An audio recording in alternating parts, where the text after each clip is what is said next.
ಶಿವಾಜಿ ಶ್ರೀಧರಂಗಿಯರ ಕೊಲೆ ಪ್ರಕರಣ ಬಹಳ ಮುಖ್ಯವಾಗಿ ನಮ್ಮ ಆರೋಪಿ ಇರುವಂಥದ್ದು ಅವತ್ತಿನಿಂದ ಕೂಡ ಆರೋಪಿಗಳನ್ನು ಪೊಲೀಸ್ ಇಲಾಖೆ ರಕ್ಷಣೆ ಮಾಡ್ತಾ ಇದೆ.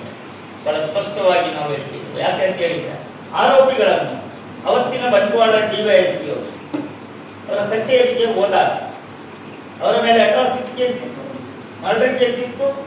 ಆದರೆ ಅವರನ್ನು ಗೌರವಯುತವಾಗಿ ಬಿಟ್ಟಿದ್ದಾರೆ.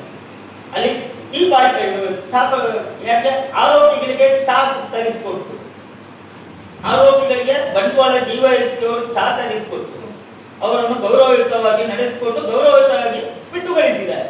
ಯಾವುದು ಮರ್ಡರ್ ಕೇಸ್ ಮತ್ತು ಅಟ್ರಾಸಿಟಿ ಕೇಸ್ ಇರುವ ಆರೋಪಿಗಳು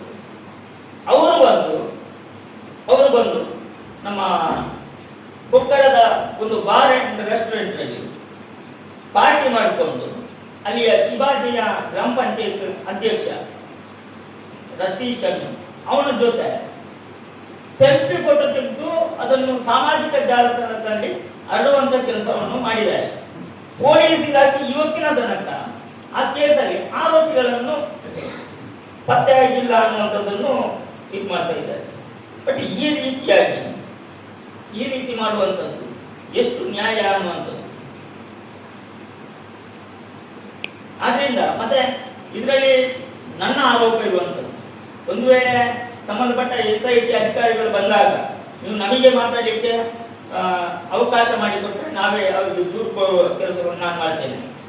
ಇಲ್ಲ ಅಂತ ಹೇಳಿದ್ರೆ ನಾನು ತಮ್ಮಲ್ಲಿ ಇನ್ಸ್ಪೆಕ್ಟರ್ ಇದ್ದಾರೆ ಮತ್ತೆ ಮೇಡಮ್ ಇದ್ದಾರೆ, ನಾನು ನಿಮ್ಮಲ್ಲಿ ವಿನಂತಿ ಮಾಡುವಂಥದ್ದು, ಈ ಪ್ರಕರಣದಲ್ಲಿ ಬೆಳ್ತಂಗಡಿಯ ಶಾಸಕ ಹರೀಶ್ ಪೂಂಜಾ ಅವರ ಮೊಬೈಲ್ ಅವರು ಕಾಲ್ ಯಾರಿಗೆಲ್ಲ ಮಾಡಿದ್ದಾರೆ ಆ ಘಟನೆಯಿಂದ 3 ತಿಂಗಳ ಅವಧಿಯವರೆಗೆ ಶಾಸಕರ ಮೊಬೈಲ್ ಇದನ್ನು ನೀವು ಟ್ರ್ಯಾಪ್ ಮಾಡಬೇಕು. ಯಾಕಂತ ಹೇಳಿದ್ರೆ ನಾವು ನೋಡಿ ಅದರಲ್ಲಿ ಅಲ್ಲಲ್ಲ SIT ತನಿಖೆಗೆ ಅವರು ಹೇಳ್ಬೇಕು, ಅಧಿಕಾರಿಗಳಲ್ಲಿ ಒಂದು ನೀವು ಹೇಳ್ಬೇಕು ಅಥವಾ ನಮಗೆ ನೀವು ಅವಕಾಶ ಮಾಡಿಕೊಡ್ಬೇಕು. ಯಾಕೆ ಈ ಮಾತನ್ನು ಹೇಳ್ತಿದ್ದಾರೆ ಅಂತ ಹೇಳಿದ್ರೆ BJP ಅವತ್ತು ಗ್ರಾಮ ಪಂಚಾಯತ್ ಅಧ್ಯಕ್ಷ ಹರೀಶ್ ಪೂಂಜಾ ಅವರ ತುಂಬಾ ಆತ್ಮೀಯ. ಅವನೇ ಅದನ್ನು ಆರೋಪಿಗಳನ್ನು ಪೊಲೀಸ್ ಇಲಾಖೆಗಳಿಗೆ ಮಾಹಿತಿ ಕೊಟ್ಟದ್ದು, ಅವನು ಕರ್ಕೊಂಡು ಹೋಗಿರುವಂಥದ್ದು ಎಲ್ಲ ಮಾಡಿರುವಂಥದ್ದು ಅವನೇ. ಮತ್ತೆ ಅಲ್ಲಿ ಹರೀಶ್ ಪೂಂಜಾ ಅವರು ಕೂಡ ಅವರಿಗೆ ಸಪೋರ್ಟ್ ಮಾಡುವ ಸಾಧ್ಯತೆ ಇದೆ. ಆ ಕಾರಣಕ್ಕಾಗಿ ಪೊಲೀಸ್ ಇಲಾಖೆ ಮೇಲೆ ಶಾಸಕರು ಅವತ್ತಿನ ಸರ್ಕಾರ ಅವರದೇ ಇತ್ತು, ಒತ್ತಡ ಹಾಕಿದ ಕಾರಣ ಇದು ಆರೋಪಿಗಳಿಗೆ ಸಿಗಲಿಲ್ಲ ಅಥವಾ ಸರಿಯಾದ ನಿಟ್ಟಿನಲ್ಲಿ ತನಿಖೆ ಆಗಲಿಲ್ಲ. ಯಾಕಂದ್ರೆ ಇದು COD ತನಿಖೆ ಕೂಡ ಆಗಿತ್ತು.